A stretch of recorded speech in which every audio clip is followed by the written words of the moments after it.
Always trust. We ask the questions. What is needed in the world?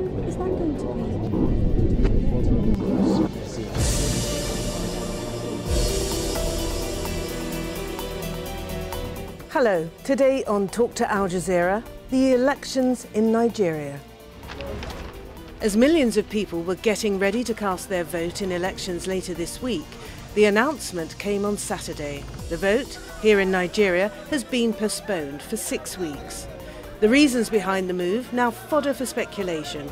Officially, the government says it needs more time to ensure security in the country, particularly in areas dominated by Boko Haram.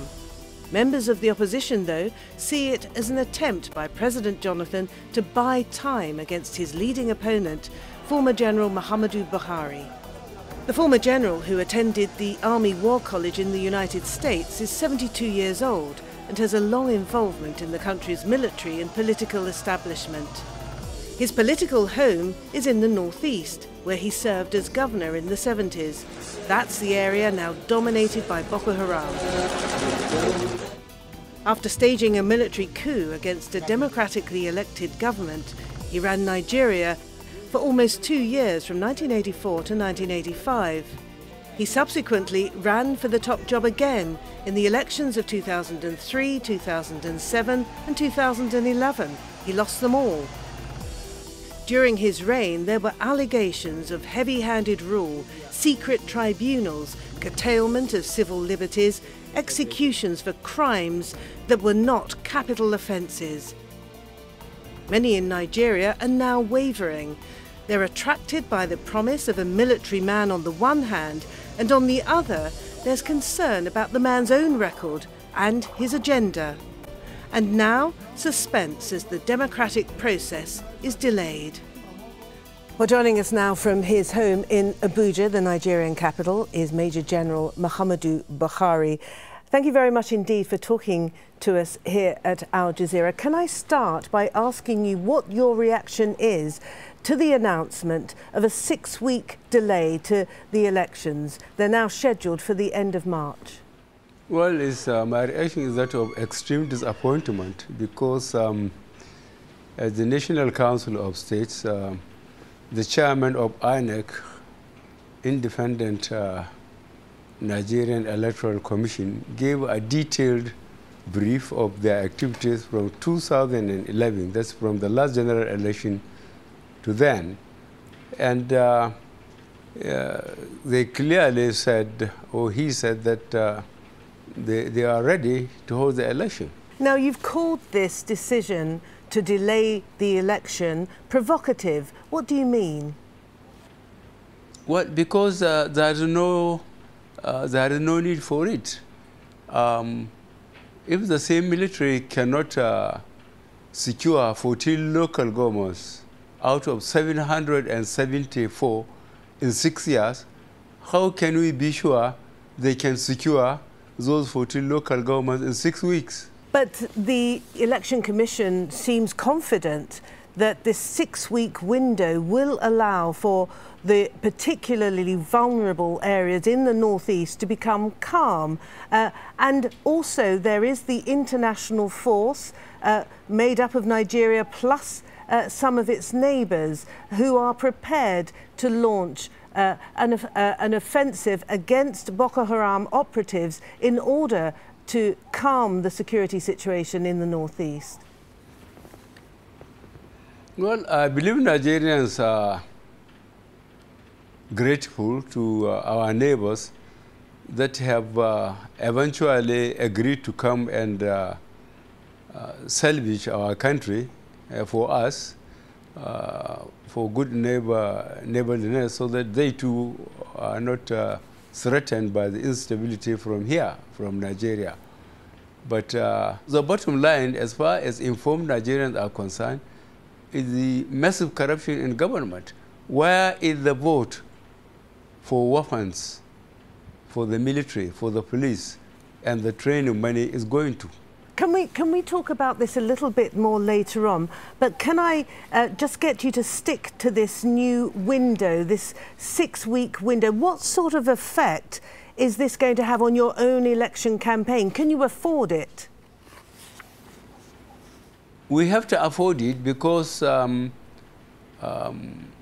appropriate constitutional authority was quoted that up to 30 days to the election, days can be adjusted. So that gives it whatever plausible credibility they need. That is the INEC.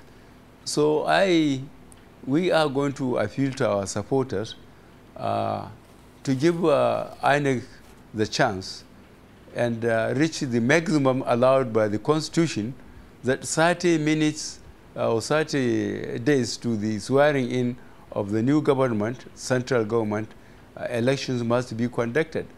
So there is no more room for maneuver as far as we are concerned.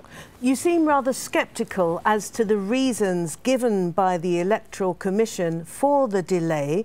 What do you think the real purpose or the real cause of this delay? Why do you think the Election Commission has called for a 6-week postponement? Since the constitutional provision is met, we cannot fight with it. But I hope the military and INEC and the ruling party will accept that this is the limit. We do not expect INEC to say they cannot conduct the election after 6 weeks. In any case, the document they briefed the council, the National Council of State, is that they are ready to conduct the election. Now, if they are forced by the military, for whatever reason, to consider additional 6 months before the election starts, well, that has been accommodated by the Constitution as explained, and we are going to abide by that. And we will ask our supporters to remain calm and be prepared to participate in the election on the 28th of March and 11th of April, respectively. Can we talk now a little more about the security situation? With 132,000 active frontline personnel, why can't the Nigerian military take on and win this battle with Boko Haram? Well, the government is not prepared to fight Boko Haram. I made a statement earlier on, which some of the Nigerian press published. The troops deployed in Ekiti State, where we believe we are rigged out, if we deployed in the northeast, they could have at least rescued our over 220 girls which were removed by the rebels or the so-called Boko Haram. They know where they are and whether they have the capacity to rescue them or not. They still can't give a cohesive reason why the Nigerian government was unable to rescue these children from the hand of the insurgents. Are you suggesting that the state of insecurity and the vulnerability of the 3 northeastern states in particular, of course, from where many of your supporters come from, do you suggest then that this state of affairs actually suits the government and that the government is almost encouraging it? I have no evidence, firm evidence, that the government is encouraging it. But the government has failed to do its principal duty of protecting life or property of all beings inside its territory in Nigeria. And what happened, as I said, in Ekiti and Oshun, the number of military, police, other law enforcement agencies deployed to rig elections in favor of the ruling party, if those were effectively used in the northeast, the end of the insurgency could have been met.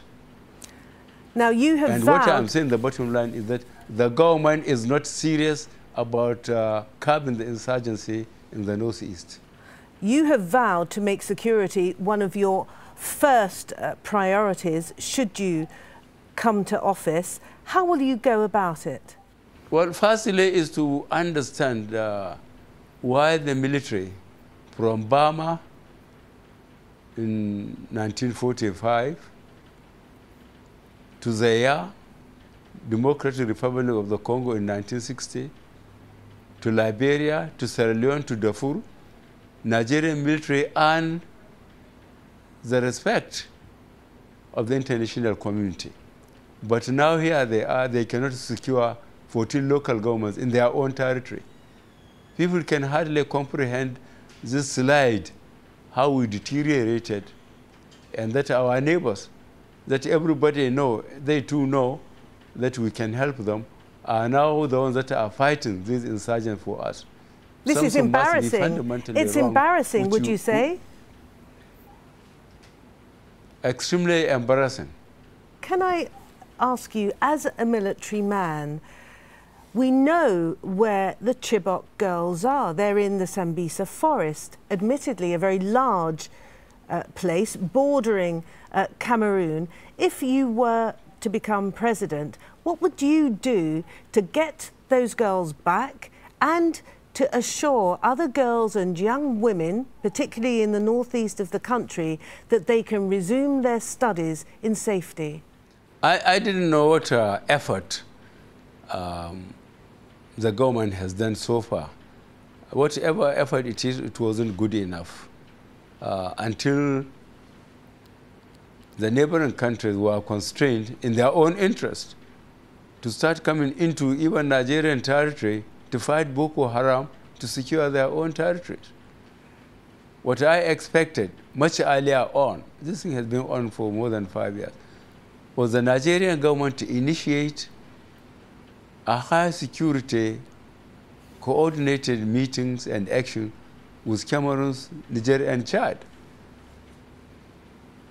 Instead, literally, the rebels were allowed to operate how they like, where they like, by starving the military of weapons and leadership.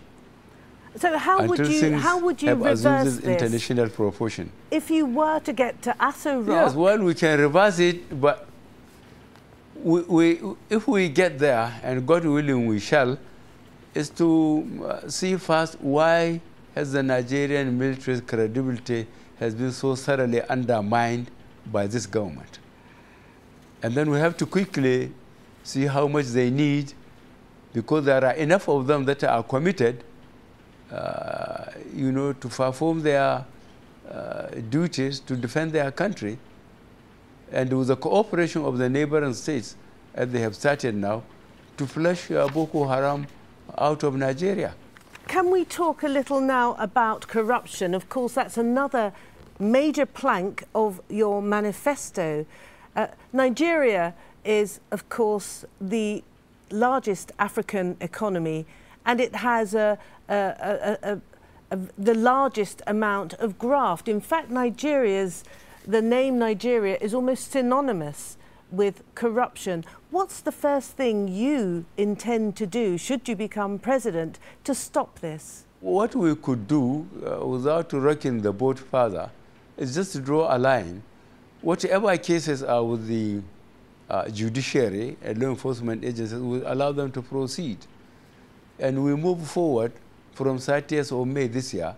But anybody in a position to be in charge of public funds must be held accountable immediately anything goes wrong. There is a system in place in terms of accountability in every ministry, in every parastatal.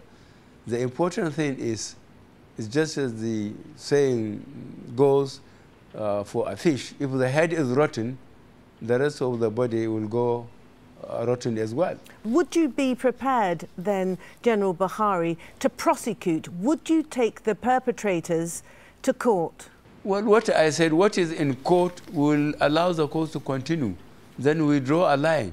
But from that date on, anybody responsible for public funds will have to submit to the proper accountability procedures of the government, which is existing. General Buhari, can we look at the time that you were in office? Because it must be pointed out that you did have office albeit briefly, about 18 months in the 1980s when you were a coup leader, a military leader of Nigeria. You yourself were removed by another coup, but that period of time has been called a brutal military dictatorship. You were accused of violating the freedoms and human rights of many Nigerians. What assurances do you give now that Nigeria, should you win, will not be returned to those dark days of what's been described as a jackboot regime? I think to hold that view is to undermine the efforts we have made so far to stabilize this system, as I said, multi-party democratic system. If you said I was a military dictator then, I wouldn't mind, because I was a military leader and I was a head of state. And even then, those who wanted to be fair to the military ought to have looked into which part of the Constitution did we suspend in order to have the opportunity, to see that some semblance of discipline and accountability is brought into the Nigerian system. People accused your leadership during that time of cracking down severely on civil rights, of using secret tribunals, and of executing people who had not committed capital offences. Yes, we said we suspended part of the Constitution and we made laws before we sent people on trial. So we accepted a responsibility for whatever opinion whoever expresses it. The question of executing people is about the drugs. We said cocaine and associated drugs were not developed or produced in Nigeria. People who want to make money at the expense of health, lives, and efficiency of people go to the countries that produce these substances and make Nigeria a transit camp for drugs, destroy Nigerian communities and extending the destruction to even developed countries just to make money. And we were concerned as nationalists that if people want to make money, they should go out and work hard and sweat and make money, not to go and bring drugs, sell it and destroy our youth, and sell it again to other countries just to make money.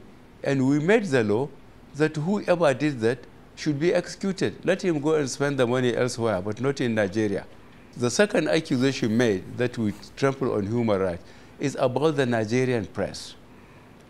We said we cannot stop the press from criticizing people or institutions, but please let them have investigative journalism. Let them try and verify facts before they accuse government officials and others of misdemeanor and spoil their names and reputations. And we never held any secret tribunal. The tribunal we conducted, 6 of them throughout the country, we published who are sitting on them, and we got intelligence communities, Navy, Army, Air Force, Police, National Security Organization, to form the investigative panel that, based on documentation, people were charged before those tribunals and tried. There was nothing secret about it. Now, you've managed to attract the support of some fairly significant political figures in Nigeria. Wole Soyinka, of course, the widely internationally acclaimed writer, former President Obasanjo, former President Babangida. They've all come out very strongly against the presidency of Goodluck Jonathan and thereby support your campaign. But nobody has come out, it seems, with a ringing endorsement of Muhammadu Buhari as the right man, the perfect man to be the president of Nigeria. if people don't like Buhari's face for what he did as a military head of state, let them join the ruling party or any of the mushroom parties and vote against me and persuade his constituency to vote against me. As simple as that. I keep on maintaining that Nigerians will be amazed how physically Nigeria can be secure if people are allowed to choose at whatever level those they want to represent them as members of legislature, as governors, and as president. We will be amazed. Can I, with respect, put to you another criticism that is levelled against you, General Buhari, and that is that you are a very popular figure, a political figure in the north of the country. But that popularity doesn't extend beyond. You've been accused of being the leader of the North, but somebody who doesn't extend that appeal to the other parts of the country. And in fact, you've been accused of not really respecting the diversity of Nigeria. What do you say to that? Yeah, I think the merger we have been able to consolidate of all progressive confidence, I think ought to disabuse the minds of those skeptics because this comprises of the main opposition parties which came from across the whole country and then which has succeeded now to be recognized here and abroad that is a real counterforce to the ruling party. So the question of not submitting to the, or not being accepted in some parts of the country has been disproved by how I win my party's nomination as presidential candidate. It was transparently conducted and all candidates, delegates from all over the country chose me more than all the rest of those who competed against me by several thousand votes. And I have to raise the issue of age, General Buhari. At the age of 72, you are by far the oldest candidate, and if you were to win this election, you'd be Nigeria's oldest head of state. How prepared are you to face the immense challenges of Africa's largest economy, Africa's most populous country, with a myriad of problems that we've only touched upon in our conversation today? How prepared are you to take on this massive challenge? My personal experiences along the line, as you referred, I was a military head of state, and if I could rise from a second lieutenant to a general and did virtually all the command and staff appointments along the line and ended up as the head of state. I was a governor, which is a civilian appointment, now 6 states. I was in petroleum, in charge for 3¼ years. And then there's a massive initiative taken by Abacha government where an increase of petroleum products at the pump were increased, and part of the money was put in my charge, and we judiciously use it. And my countrymen remembered me for the proper utilization of those resources in education, infrastructure, roads, social services, health care, you name it, which are still there to be seen by a lot of Nigerians. And then, of course, for trying 3 times to be head of state, I think I have acquired enormous experience that will help me, if I win the election, to preside over the affairs of this country. Major General Muhammadu Buhari, thank you very much indeed for talking to Al Jazeera. Thank you very much.